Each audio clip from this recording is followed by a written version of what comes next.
Hello friends and welcome to our show women special lifestyle. હું છું વિધાતા. આજકાલની fast લાઈફમાં ફિટનેસને આપવામાં આવે છે ફર્સ્ટ પ્રેફરન્સ, અને ફિટનેસ સિઝન એટલે કે શિયાળો આવી રહ્યો છે એકદમ નજીક. તો પછી વિન્ટરમાં કઈ રીતે રાખશો તમારી ફિટનેસનું ધ્યાન, એના વિશે ફરી એકવાર એક નવા જ ટોપિક સાથે અમે થઈ ગયા છીએ હાજર લાઇફસ્ટાઇલમાં.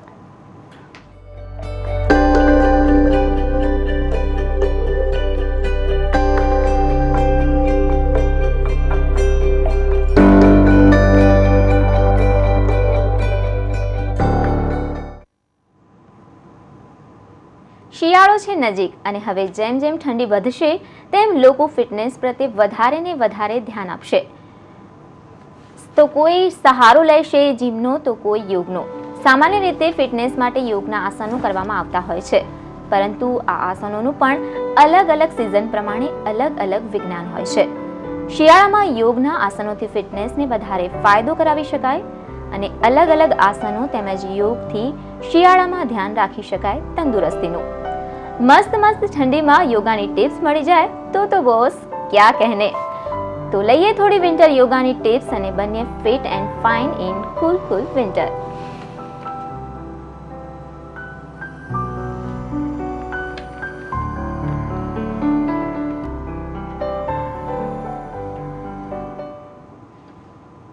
તો આજ વિષય પર વધુ ચર્ચા કરવા માટે સ્ટુડિયોમાં ઉપસ્થિત છે આપણી સાથે યોગ થેરાપિસ્ટ હેતલ દેસાઈ. જી, સૌપ્રથમ આપનું સ્ટુડિયોમાં સ્વાગત છે. Thank you. જી, જેવી રીતે આપણે જે વાત કરવાના છે કે શિયાળામાં કયા પ્રકારના આસન કરવાથી તંદુરસ્તીનું ધ્યાન સારી રીતે રાખી શકાય. જનરલી કેવું હોય કે શિયાળો હોય, ચોમાસું હોય કે ઉનાળો હોય, દરેક માટે જુદા જુદા આસનો કે પ્રાણાયામ હોય એવું ના હોય, પણ એ વખતે તમારી પ્રકૃતિ કેવી રીતે કામ કરે છે. આપણે શિયાળાની વાત કરી છે, તો શિયાળામાં જનરલી એવું હોય કે વાયુનો પ્રકોપ વધતો હોય, એટલે કે ગેસ્ટ્રિક પ્રોબ્લેમ્સ બધા વધતા હોય, અને એના કારણે તમને શિયાળામાં ભૂખ પણ ક્યારેક વધારે લાગતી હોય, અને એટલે પછી તમે એવું કરો કે મસ્તીથી બધું જ દબાઈને ખાઓ. એવા વખતે તમને કોન્સ્ટિપેશન ના થાય, તમને અપચો ના થાય, એનું ધ્યાન રાખવું પડે. અને એવા વખતે એના સ્પેસિફિક અમુક આસનો છે કે અમુક પ્રાણાયામ છે, તો એ કરવા પડે. ખાસ કરીને જો એક બે આસનના મારે નામ આપવાના હોય તો એ વખતે એવું કહી શકાય કે જેટલા ટ્વિસ્ટિંગના આસનો છે, જ્યાં તમારું શરીર ટ્વિસ્ટ થાય છે કમરમાંથી કે પેઢામાંથી કે સ્ટમકમાંથી, તો એવા કટિમંથન છે, વક્રાસન છે, એવા આસનો જો નિયમિતપણે કરવામાં આવે તો અપચો ન થાય અને તમે ખરેખર પેટ ભરીને દબાઈને ખાઈ શકો. જી, ચોક્કસ. આપણે કહ્યું કે શિયાળામાં ભૂખ વધારે લાગે છે અને જમવાનું પણ વધારે જમી લેવાતું હોય છે, તો તમે કહ્યું, પરંતુ દરેક માણસની પ્રકૃતિ અલગ અલગ હોય છે, તો તે પ્રકારે આસનો પણ અલગ અલગ કરવા વધારે યોગ્ય રહેશે. બિલકુલ બિલકુલ. અમે લોકો એવું જ કરતા હોય છે કે અમારા ત્યાં જે પણ આવે એની અમે લોકો નાડી તપાસતા હોઈએ છીએ, અને નાડી પરથી અમે નક્કી કરીએ કે એમને ખરેખર મૂળમાં કયો દોષ છે, અને એ પ્રમાણે એમને આસન પ્રાણાયામ કરાવીએ તો એમને રિઝલ્ટ મળે. એમને જે પણ ફાયદા જોઈતા હોય યોગથી, તો એ બધા જ ફાયદા અમે આપી શકીએ. ઘણીવાર કેવું થાય કે 20-25 જણ સામટા બેઠા હોય અને બધાને જ કહીએ કે ચલો ભસ્ત્રિકા પ્રાણાયામ કરો, પણ એવું બની શકે કે અમુકની પ્રકૃતિ ભસ્ત્રિકા પ્રાણાયામ માટે ન હોય, તો કદાચ એ લોકોને ફાયદો તો ન જ થાય, પણ સાથે સાથે માથું દુખે, અથવા હાઈ બીપી થઈ જાય, અથવા જે હાઈ બીપીની દવા લેતા હોય તો એ લોકોને નોર્મલ ના થાય, એવી ઘણી બધી સાઈડ ઇફેક્ટ્સ થાય. તો પહેલાં એ જાણવું જરૂરી હોય કે પ્રકૃતિમાં ક્યાં દોષ છે, અને એ પ્રમાણે જો આસન પ્રાણાયામ કરવામાં આવે તો ચોક્કસ જ યોગથી બહુ જ ફાયદા થાય. જી, આ તો તમે કહ્યું કે જ્યારે તમે યોગ ક્લાસ જોઈન કરો છો ત્યારની વાત છે, પરંતુ કોઈને ઘરે કરવા હોય આ પ્રકારના આસન, તો પ્રકૃતિ જાણીને કેવી રીતે એ લોકો ઘરે કરી શકે આસન? એના માટે એકવાર તો અમારી પાસે આવવું જ પડે, કારણ કે જાતે બહુ ન જાણી શકાય. તમે તમારી તકલીફો અમને કહો. કોઈક એવું કહે કે મને બળતરા થાય છે છાતીમાં, તો કોઈક એવું કહે કે મને જમ્યા પછી પેટ બહુ જ ભારે થઈ જાય છે. હવે એ સિમ્ટમ્સ પરથી તમે જાતે જ જો નક્કી કરી લો કે મને ગેસ્ટ્રિક પ્રોબ્લેમ હશે અથવા મને એસિડિટી હશે, તો એ બહુ જ સારું ન કહેવાય. એકવાર કોઈક જે એક્સપર્ટ હોય એની પાસે જઈ નાડી તપાસીને નક્કી કરવાનું હોય કે ભાઈ મારી પ્રકૃતિ શું છે અને ક્યાં દોષ છે. અકોર્ડિંગ દેટ સમજીને જો ઘરે પણ આસન પ્રાણાયામ કરે તો ચોક્કસ જ એને ફાયદો થાય. હિતલબેન, આપણી સાથે કોલર જોડાયા છે મહેશભાઈ. જે મહેશભાઈ, આપ શું સવાલ પૂછવા માંગો છો? આપણે શિયાળામાં ઠંડી ચડી ગઈ હોય, આપનો સવાલ જણાવો મહેશભાઈ. ઠંડી લાગી હોય શિયાળામાં ઠંડી. જી, એટલે તો આપણે ઉતારવી તો કયો યોગ કર્યું તો ઉતરી જાય એમ.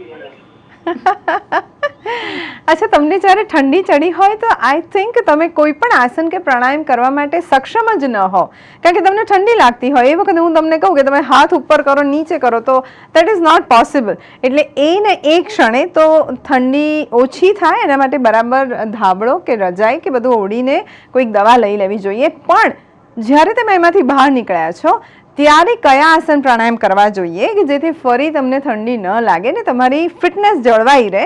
તો એના માટે એક અનુલોમ વિલોમ કરીને છે, કુંભક સાથે અનુલોમ વિલોમ. એ પ્રાણાયામ કરવામાં આવે તો ચોક્કસ જ એમાંથી તમે નિવારી શકાય. જી, આપણે યોગાની વાત કરી રહ્યા છીએ તો ખાસ કરીને એવો કોઈ પર્ટિક્યુલર ટાઈમ છે કે આ ટાઈમે તમે વધારે સારું રહેશે તમે યોગ કરશો તો? હા, આ શિયાળા માટે ખાસ આ પ્રશ્ન બહુ જ સારો છે, કારણ કે ઘણા બધા શિયાળામાં સવારે વહેલા ઉઠી જ નથી શકતા. તો એવું થાય કે બહુ જ ઠંડી હોય ને કંટાળો આવતો હોય ને નથી ઉઠવું, ચાલશે, પછી આપણે મોડા કરીશું. તો મોડામાં શું થાય કે ઘણીવાર તમે મિસ જ કરી જાઓ. અથવા તો જ્યારે તમને સવારે એવો વિચાર આવે કે થોડીક ઠંડી છે, રજાઈ ઓઢીને સૂઈ જ જવું છે, પણ એ વખતે તમે બીજો જ વિચાર જો એવો લાવો કે ના, આ ઠંડી કરતાં મને મારી ફિટનેસ વધારે અગત્યની છે, અને એવા વખતે સવારના પહોરમાં 6, 7, 8, 9 વાગે જો તમે પ્રાણાયામ કે આસન કરી લો તો આખો દિવસ તમારો બહુ જ સરસ જતો હોય છે. એટલે સવાર ઇઝ ધ બેસ્ટ ટાઈમ આસન પ્રાણાયામ કરવા માટે. પણ મારી પાસે ઘણા હાઉસવાઇફ્સ આવતા હોય છે, તો એ લોકો બપોરે 11:30 વાગે કરતા હોય છે. 11:30 થી 12:30 કરે આસન પ્રાણાયામ, અને પછી આસન પ્રાણાયામ કર્યા પછી 1 કલાક પછી એ લોકો જમતા હોય છે. તો એવું પણ થઈ શકે. આપણી સાથે કોલર જોડાયા છે જગદીશભાઈ. જગદીશભાઈ, આપ શું પૂછવા માંગો છો? જી, તમે જે વાત કરી કે જમ્યા 1 કલાક પછી જમવા, તો જમ્યા પછી યોગ કરી શકાય? હા, એટલે જમ્યા પછી પણ એક અમુક ચોક્કસ સમયગાળો હોય, એના પછી આસન પ્રાણાયામ થઈ શકે. તમે જમો એના પછી 3.5 થી 4 કલાક સુધી આસન પ્રાણાયામ ન કરવા જોઈએ. અને જો તમે હળવો નાસ્તો કર્યો છે, ચા કોફી લીધા ને હળવો નાસ્તો કર્યો છે, તો તમે 2 કલાક પછી આસન પ્રાણાયામ કરી શકો. જી, અન્ય એક કોલર છે આપણી સાથે. જે જણાવો આપનો પ્રશ્ન, શું પૂછવા માંગો છો? હેલો. જી, હા, મારો પ્રશ્ન એ છે કે આપણે જીમના અંદર જવા કરતા યોગ કરીએ તો યોગ એ બોડી બિલ્ડિંગ થાય ખરી? બોડી વધી શકે ખરી? મને એવું લાગે છે કે યોગ એ શરીર અને મન બંને ઉપર કામ કરે છે. જ્યારે તમે જીમમાં જાઓ છો તો એ માત્ર શરીર ઉપર કામ કરે છે. એટલે તમારે નક્કી કરવાનું છે કે તમારે શરીરથી ને મનથી તંદુરસ્ત રહેવું હોય, શાંત અને પ્રફુલ્લિત મન રાખવું હોય તો યોગ ઇઝ બેસ્ટ. અને તમે જે બોડી બિલ્ડિંગની વાત કરી તો એના માટે આઈ થિંક જો તમે ફિટ હોવ, કોઈ શરીરમાં તકલીફ ન હોય તો જીમ સારું છે. જી, ચોક્કસ. આ ચર્ચાને આપણે આગળ વધારે તે પહેલાં હાલ સમય થઈ ગયો છે એક બ્રેકનો. તો હાલ સમય છે એક બ્રેકનો, અને શિયાળામાં યોગાસન કેવા કરવા જોઈએ તેના વિશે ચર્ચા આગળ વધારીશું, પણ તે પહેલાં એક break.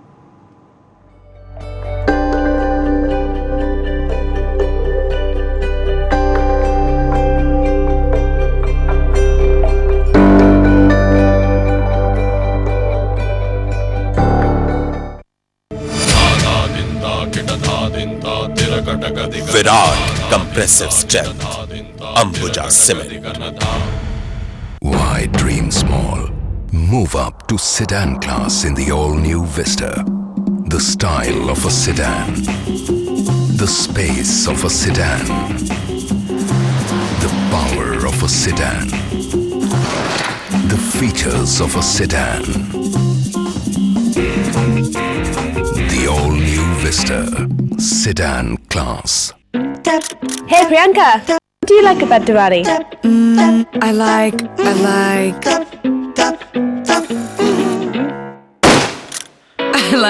boom. I like bright. I like action. Nikon Coolpix S6300. I like... Me? Nah.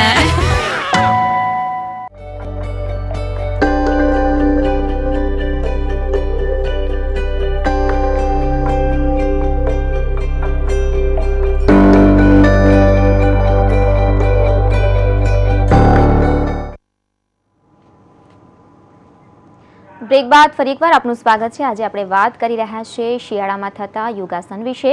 આપણે આ ચર્ચાને આગળ વધારીએ તે પહેલા આપણી સાથે કોલર જોડાયા છે. જી, જણાવો આપનો પ્રશ્ન. હા, જી, પૂછો, શું પૂછવા માંગો છો?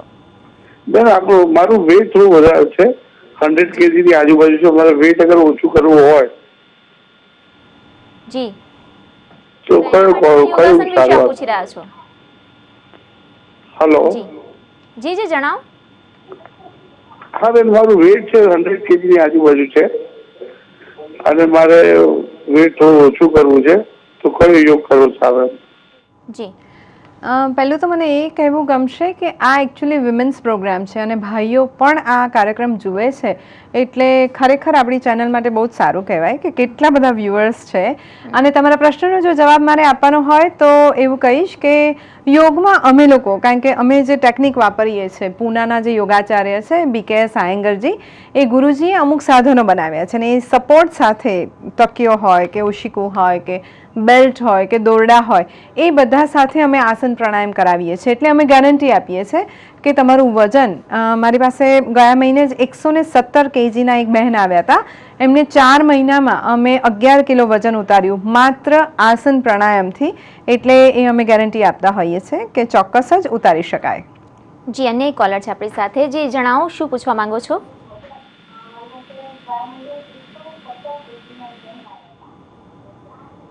આપનો પ્રશ્ન પૂછો.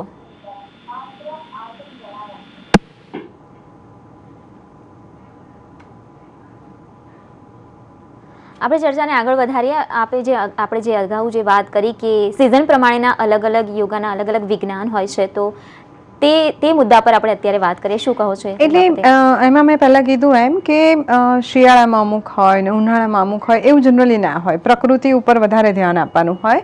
પણ તે છતાંય હવે ધારો કે ભસ્ત્રિકા પ્રાણાયામ એક એવું છે કે જે શરીરમાં ગરમી ઉત્પન્ન કરે છે, તો એ ઉનાળામાં અમે લોકો ન કરાવીએ અથવા તો ઓછા કાઉન્ટ્સ કરાવીએ, પણ શિયાળામાં એ વધારે કરાવીએ, કારણ કે શરીરમાં ગરમી ઉત્પન્ન થાય તો તમે બહાર જાઓ તો પણ તમને ઠંડીની અસર એટલી બધી ના થાય.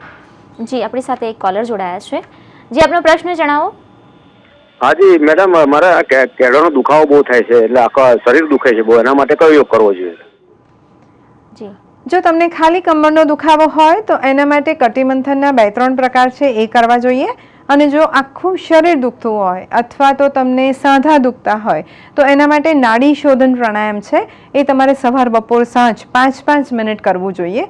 સાથે સાથે આસનો કયા કરવા જોઈએ એ અમારે તમારી પ્રકૃતિ, તમારી લાઈફસ્ટાઈલ જોઈને અમે તમને સજેસ્ટ કરતા હોઈએ છીએ. કારણ કે હું તમને એવું કહું કે તમારે સર્વાંગાસન કરવું જોઈએ, પણ એના સામે મારે જોવું પડે કે પહેલાં તમે ક્યારે કર્યું છે કે નહીં, તમારું વજન કેટલું છે, તમારી ઉંમર કેટલી છે, અકોર્ડિંગ દેટ આસનો સજેસ્ટ કરવાના હોય છે. પણ મેં તમને આજે પ્રાણાયામ નહીં કીધું, એ તમે ચોક્કસ જ કરી શકો. જી હેતલબેન, તમે જે અગાઉ વાત કહી કે સ્પેશિયલ 3-4 આસન છે શિયાળા માટે, તો તેના વિશે થોડી માહિતી આપશો. મેં પહેલાં એવું કીધું હતું કે અપચો થવાની શક્યતાઓ ઘણી હોય છે, અથવા તો શરદી થાય ને અપચો થાય ને એટલે નાની નાની તકલીફો શિયાળામાં બહુ જ થાય કે શ્વાસ ચડી જાય, થોડુંક ચાલો કે દોડો કે સીડી ચડો તો, અથવા તો શરદી ઉધરસ જલ્દી થઈ જાય. જનરલી એવું હોય છે કે શિયાળામાં ઇમ્યુન સિસ્ટમ બધાની સારી થઈ જતી હોય છે ઋતુની અસરને કારણે. પણ એવા વખતે જો શરદી ને ઉધરસથી તમને જો બહુ તકલીફ થતી હોય તો યોગ મુદ્રા કરવું જોઈએ. અને ઉધરસ માટે ઉજ્જયી પ્રાણાયામ ઇઝ બેસ્ટ. એ તમારે બરાબર એની ટેકનિક સમજી લેવી જોઈએ અને વ્યવસ્થિત રીતે ઉજ્જયી પ્રાણાયામ કરો તો ગળાને લગતી તકલીફ, ઘણીવાર તો શ્વાસને લગતી તકલીફ પણ ઉજ્જયી પ્રાણાયામથી દૂર થતી હોય છે. કારણ કે અમારી પાસે જે અસ્થમાના પેશન્ટ્સ આવતા હોય છે એને પણ અમે ઉજ્જયી પ્રાણાયામ વધારે કરાવતા હોઈએ છીએ અને એનાથી એ લોકોને ઘણો જ ફાયદો થતો હોય છે. જે આપણી સાથે એક કોલર છે નાથાભાઈ. નાથાભાઈ, આપ શું પૂછવા માંગો છો? હા બેન, ડાયાબિટીસ અને બીપી રહે છે. મારી ઉંમર લગભગ 40 વર્ષની છે, તો એના માટે કોઈ? હા, ડાયાબિટીસ માટે પરિપૂર્ણ નાવાસન છે, જો તમે કરી શકતા હો તો, અથવા તો એના માટે બેલ્ટ તૈયાર બહુ જ સરસ મળે છે, એ બેલ્ટના સપોર્ટ સાથે તમે નાવાસન કરી શકો. પછી જે મંડુકાસન છે, મંડુકાસન પણ સારું છે. સાથે સાથે તમે મેરુદંડાસન કરો તો એ પણ ડાયાબિટીસ માટે સારું છે. અને તમે કીધું કે તમને હાઈ બીપી છે, તો હાઈ બીપી માટે તકિયો અને બ્લેન્કેટના સપોર્ટ સાથે સુપ્તબદ્ધ કોણાસન કરીને એક આસન છે, એ તમે જો કરો ને એ વખતે ડીપ બ્રીધિંગ કરો. મિનિમમ 5 મિનિટ સુધી એ આસનમાં રોકાવાનું હોય છે. અને શવાસનની સ્થિતિમાં જો તમે રિલેક્સ થઈને, એટલે શરીર અને મન બંનેને રિલેક્સ કરવા જરૂરી હોય છે, એટલે એ નિયમિતપણે કરો ડીપ બ્રીધિંગ સાથે, તો ચોક્કસ જ હાઈ બીપી તમને જે હેરાન કરે છે એમાંથી તમે બહાર નીકળી શકો. યોગાસન એવું આસન છે કે એને માત્ર બોડી માટે નહીં પણ તમે કહ્યું મનની શક્તિમાં પણ વધારો કરે છે. તો ખાસ કરીને સ્ટુડન્ટ્સની જો વાત કરીએ એક્ઝામ આવી રહી છે શિયાળાની સાથે સાથે તો એ પણ બહુ જ ફાયદો કરી જતું હોય છે. એકચ્યુઅલી મને કહેવું ગમશે કે મારે ત્યાં બહુ જ બધા છોકરા છોકરીઓ આવે છે અને ખાસ કરીને જે 10th અને 12thની એક્ઝામવાળા હોય છે એ લોકોને તો કોઈ આમ તકલીફ હોતી નથી પણ એમના પેરેન્ટ્સને બહુ જ તકલીફ હોય છે એટલે બાળકોને લઈને અમારી પાસે આવતા હોય છે કે ભાઈ મેમરી વધારી આપો કે કોન્સન્ટ્રેશન વધારી આપો કે એક સાથે 2 કલાક 3 કલાક બેસી નથી શકતા એના માટે કંઈક કરો.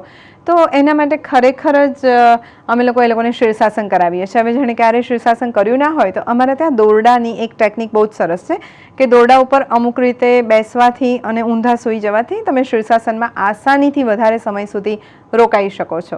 પછી અમે ત્રાટક કરાવીએ છીએ અને ત્રાટક માટે એક ચોક્કસ પ્રકારનું મ્યુઝિક છે અમારી પાસે.